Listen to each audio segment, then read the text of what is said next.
Le dispositif du conseil numérique, il a été mis en place en 2021. Au département de la Manche, donc là on est 8 conseillers numériques sur chaque secteur du territoire. Et donc le rôle du conseil numérique, c'est de limiter cette fracture numérique qui grandit. Je vais être surtout dans l'accompagnement de démarches administratives, soit de l'initiation numérique aussi. J'arrivais pas à apprendre. Donc il faisait les choses pour moi, il me disait, mais ça rentrait pas, quoi.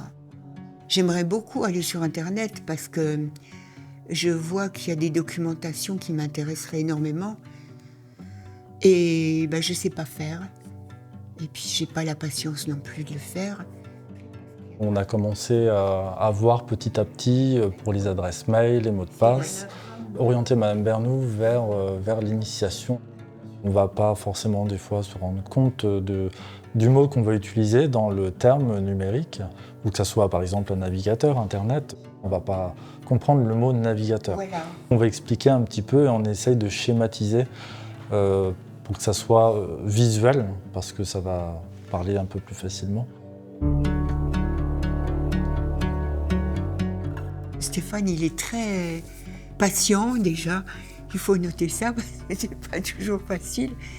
Il fait pas que taper sur l'ordi, il est à l'écoute des gens. Hein. Et puis il règle le problème, quoi. Et puis si ça va pas, on revient la prochaine fois. Moi, je suis soulagée quand on se rencontre et qu'il me règle un truc. Je suis vachement contente en rentrant à la maison. C'est une angoisse, ça aussi, hein, le fait d'être dans ces situations-là. C'est très angoissant.